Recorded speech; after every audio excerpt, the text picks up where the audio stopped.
Bonjour et bienvenue dans Mère d'ado sur le fil, mais pleine de ressources, le podcast qui soutient les mères d'ado à bout. Je m'appelle Frédéric, je suis coach de vie et maman d'ado moi aussi. Je suis convaincue que nous avons chacune toutes les solutions en nous pour nous épanouir dans notre vie de mère et de femme bien sûr. Mais parfois, le nez dans le guidon, on ne les voit pas. C'est pourquoi j'ai créé Libératrice de solutions, pour aider les mamans à trouver leurs solutions aux problèmes qu'elles rencontrent avec leur ado. Ici, on parle sans filtre de ce que c'est vraiment d'élever un adolescent. Les conflits, les silences, la fatigue, mais aussi le courage, l'amour et surtout les petits pas qui changent tout.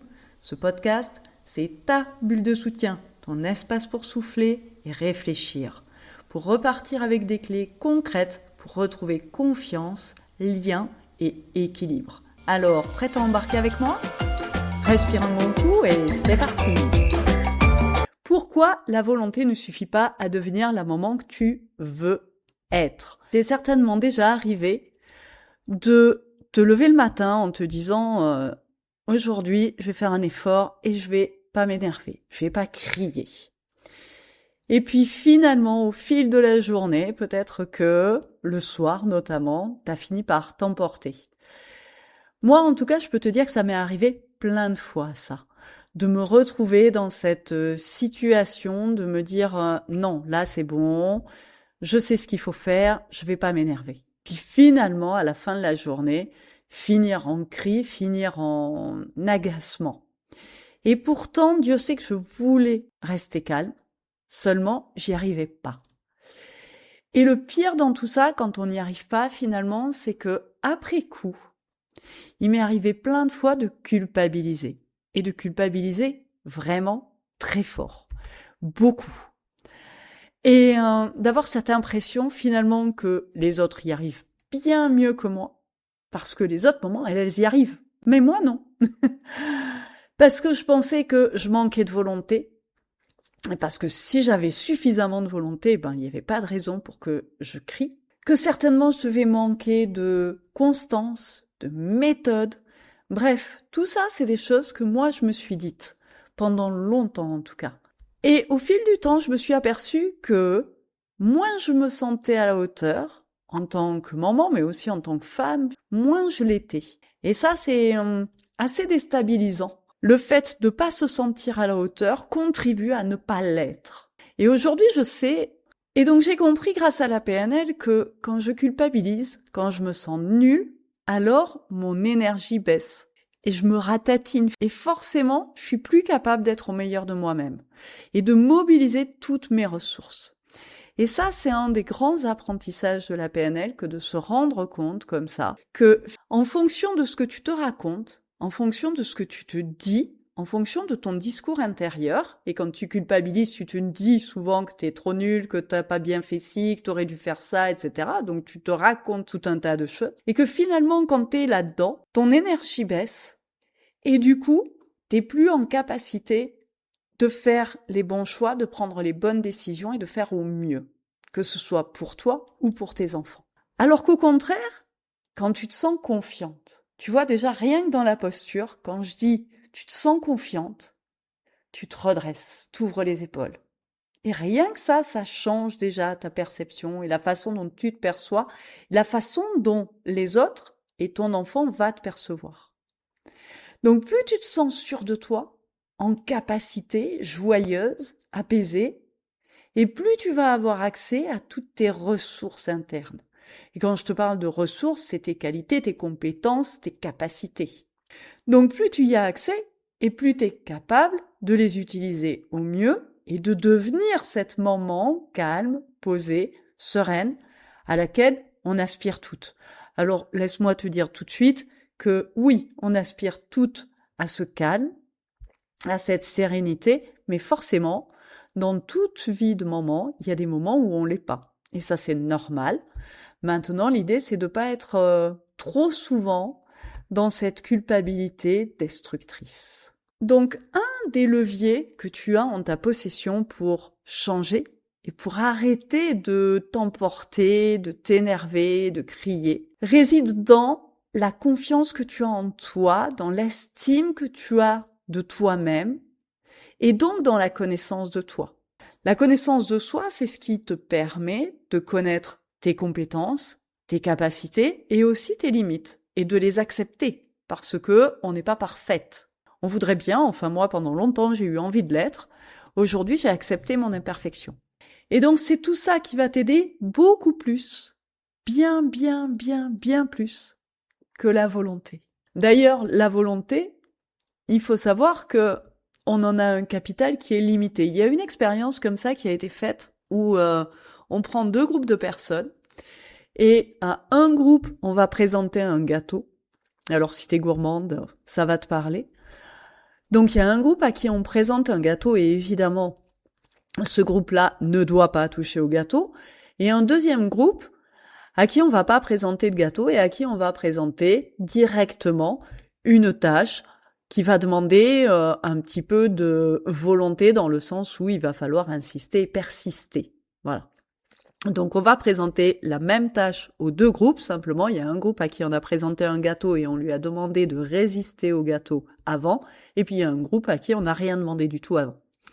Et on s'est aperçu, dans cette expérience, que le groupe qui avait dû résister au gâteau faisait preuve de beaucoup moins de persévérance dans la tâche dans laquelle on les a mis ensuite. Donc le fait comme ça qu'ils aient dû résister à la tentation du gâteau fait que ça a entamé leur capital volonté, tant et si bien que quand ils sont amenés à faire une tâche un petit peu complexe, eh ben, il manque de volonté. Et ça, c'est vachement intéressant à examiner parce que ça te dit une chose, c'est que ton capital volonté, il est limité et que au fil de ta journée, Dieu sait que tu as besoin de faire preuve de volonté. Mais du coup, quand ton ado, le soir, quand tu l'appelles pour dîner et qu'il met 3 plombes à descendre, là, tu t'énerves et tu t'emportes. Parce que ta volonté, elle est épuisée. Et c'est normal. Ce que je voudrais que tu retiennes vraiment, c'est que c'est normal. Donc, t'as pas à culpabiliser de t'énerver en fin de journée. Parce que si tu comptes sur ta volonté pour ne pas t'énerver, ça va jamais fonctionner, en fait. Parce que te répéter, faut que je reste calme, ça va bien se passer, ça t'aide pas à rester calme, en fait. Tu sais, il faut imaginer un peu comme un ballon. Et le ballon, au fil de la journée, il grossit à chaque fois que tu prends sur toi et que tu essayes de pas exploser. Au bout d'un moment, il explose. Mais ce que j'aimerais que tu retiennes aussi, c'est que s'emporter, s'énerver, crier, ou peut-être pleurer aussi, parce que pour certaines d'entre vous, je sais que le problème, c'est plus d'aller dans la tristesse et cet effondrement nerveux qui peut nous pousser à une crise de larmes, tout simplement. Tout ça sont des signaux d'alarme. C'est pas le problème. Quand t'as l'alarme incendie qui se déclenche, tu te dis pas « Ah, je vais casser l'alarme incendie, je vais la faire taire ». Tu vas chercher où est le départ de feu et tu vas éteindre l'incendie probablement. Ou en tout cas appeler les pompiers, bref, tu vas faire quelque chose pour éteindre l'incendie. Et là, c'est exactement la même chose. Quand tes émotions, comme ça, prennent les commandes, quand tu t'emportes, quand tu t'énerves, l'idée, c'est pas de dire « Non, je veux pas t'entendre, tais-toi, tu dois pas crier ». Parce qu'encore une fois, c'est comme l'alarme.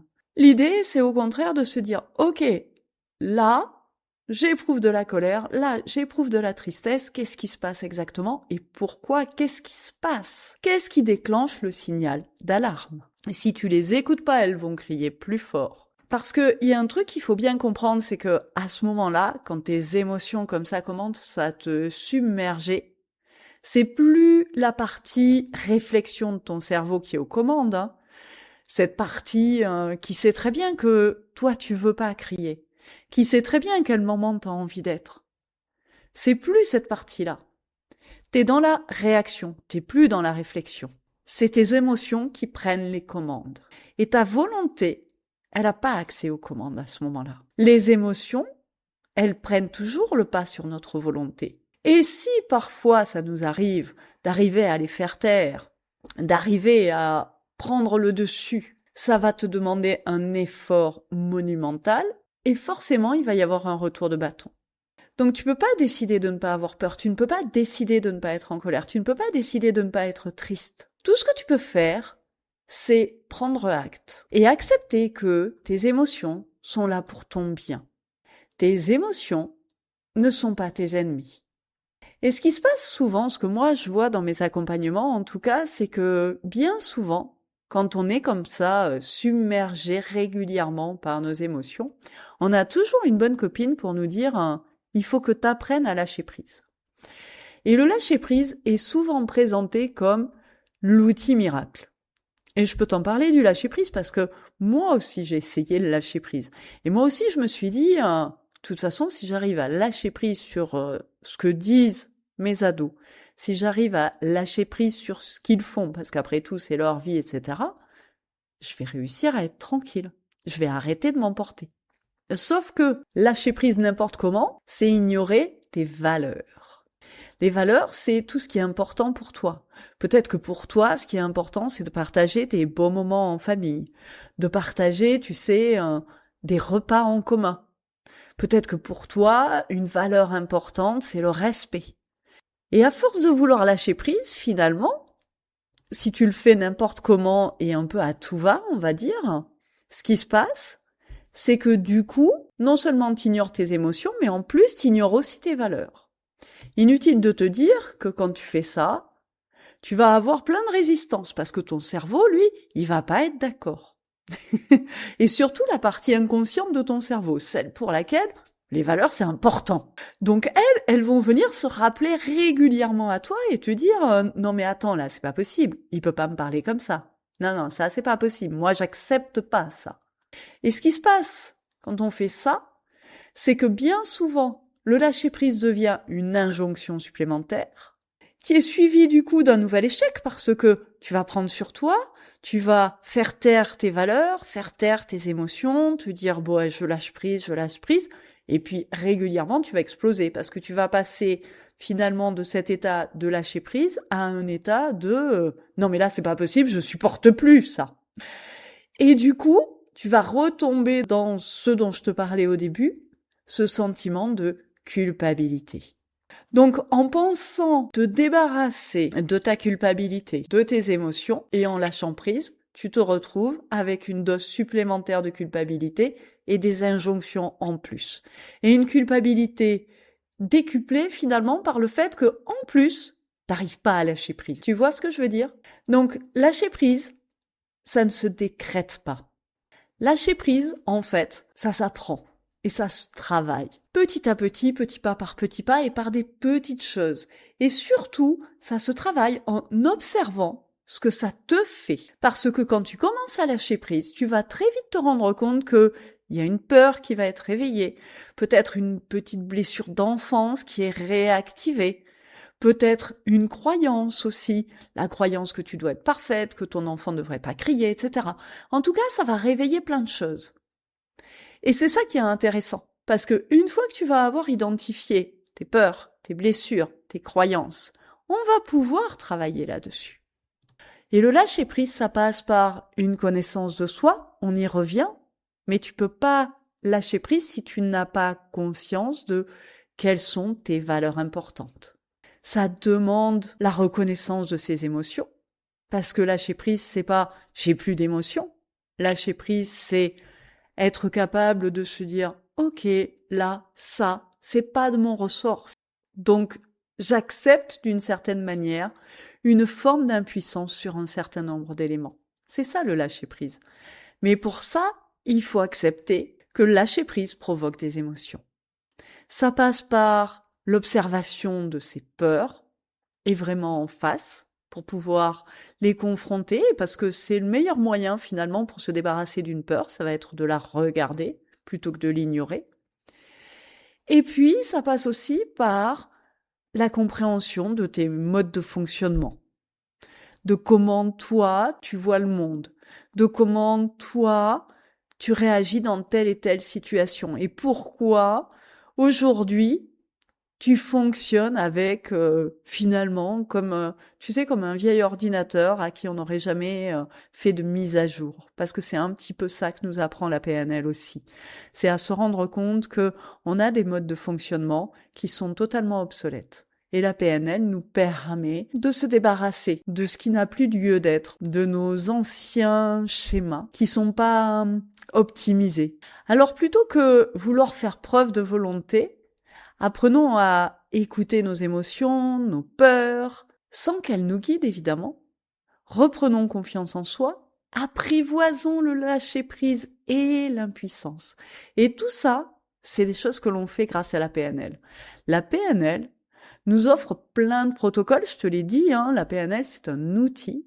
Et ces protocoles, ils permettent d'identifier l'intention dite positive derrière un comportement. Je t'explique, c'est par exemple, peut-être que le matin, tu cries après ton gamin parce que il est lent à s'habiller, il met pas ses chaussures assez rapidement au moment de partir à l'école, etc. Et bien sûr que tu cries parce que tu voudrais que ça aille plus vite. Mais en même temps, tu es consciente que ça fonctionne pas, que plus tu cries et moins il accélère. Donc c'est qu'il y a autre chose derrière. Et peut-être cette autre chose qui est derrière, c'est l'idée qu'être en retard te renvoie à cette image d'une mère incompétente. Peut-être que pour toi, être en retard, c'est absolument inacceptable. Auquel cas, c'est là-dessus qu'il va falloir travailler. Peut-être que quand tu t'emportes comme ça le matin après ton gamin parce que il traîne un peu pour mettre ses chaussures, etc., tu te sens impuissant. Et cette impuissance, elle est insupportable pour toi. Et du coup, tu t'emportes de manière disproportionnée, on va dire. Une chose est sûre, c'est que aujourd'hui, si tu t'emportes dans une situation donnée, c'est parce que tu sais pas comment faire autrement. Et la PNL, pour ça, c'est génial parce que ça t'aide à trouver d'autres façons d'agir qui vont être moins coûteux en énergie et bien plus efficaces. La PNL nous offre aussi des protocoles pour mobiliser nos ressources, c'est-à-dire le calme, la patience, la confiance, dans les moments où tu en as besoin. On a aussi des protocoles pour défaire les automatismes. Tu sais, c'est à chaque fois que je dois le coucher, j'ai déjà une boule au ventre. J'ai une maman que j'ai reçue il y a pas longtemps qui me disait ça. Et ça, il s'est créé une association pour tout un tas de raisons. Et on peut le changer, on peut le modifier.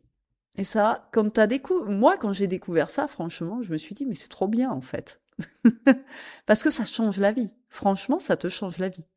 On a des protocoles pour se voir au meilleur de soi dans une situation donnée. Et d'ailleurs, c'est le premier protocole que moi j'ai testé avant d'être formée en PNL. J'ai fait un week-end d'initiation, on va dire, voilà, pour découvrir un petit peu ce que c'était. Et le tout premier protocole que j'ai fait, je m'en suis servi, enfin, on l'a fait sur moi, pour que les matins se passent mieux avec ma fille. À cette époque-là, tous les matins, c'était un peu la guerre. Donc ma fille, elle se levait, elle m'envoyait bouler. Moi, je voulais absolument qu'elle me dise bonjour. Elle voulait pas me dire bonjour. Et résultat, voilà. Dès le matin, on commençait déjà à se bouffer le nez, en fait. Et c'est l'enfer, quoi. Quand tu commences toutes tes journées de cette manière-là, et j'étais incapable de sortir de ça. J'ai fait un protocole d'une demi-heure, et ça a tout changé, en fait. Parce que j'ai réussi à imaginer ce que pouvait donner un matin différent. J'ai réussi ce que j'arrivais pas du tout à faire, mais grâce à un processus un petit peu hypnotique, tu vois, où t'es pas endormi et complètement hypnotisé, mais où tu te laisses guider, t'arrives à te sentir bien et à te dire « Ah ouais, mais je pourrais faire ci, je pourrais faire ça, et en fait, ça changerait tout. » Et résultat, je me suis rendu compte que je pouvais, moi, changer, et que ce qu'il y avait de génial, c'est que si moi, je changeais la façon dont j'interagissais avec ma fille, elle changeait aussi. Et c'est vraiment ce qui m'a conduit finalement à me former en PNL, parce que j'ai expérimenté ce jour-là la puissance de l'outil. Moi, je suis convaincue qu'on aurait une vie bien meilleure, tous et toutes, si on connaissait un certain nombre d'outils de PNL. D'ailleurs, si tu veux essayer et savoir un petit peu plus comment ça fonctionne, tu peux me contacter et puis je t'expliquerai comment ça marche, comment tu peux travailler avec moi et comment on peut changer tes réactions émotionnelles. Et tu vas pouvoir changer ta façon de réagir dans telle ou telle situation dans lesquelles tu vois bien que t'es enfermé dans un espèce de cercle vicieux, que tous les matins c'est la même chose, que tous les soirs c'est pareil, et que ça se reproduit, et que t'arrives pas à trouver seule une solution. En attendant, voici mon conseil concret pour aujourd'hui. La prochaine fois que tu sens la tension monter, tu sais, ce moment où tu sens que tu vas pas tarder à t'énerver, au lieu de t'enjoindre à rester calme, observe. Observe simplement ce qui se passe en toi. Et demande-toi de quoi j'ai besoin là, maintenant, tout de suite, pour apaiser cette émotion qui monte. Qu'est-ce qui me ferait du bien? Et tu vas voir que rien que cette question, ça peut t'aider.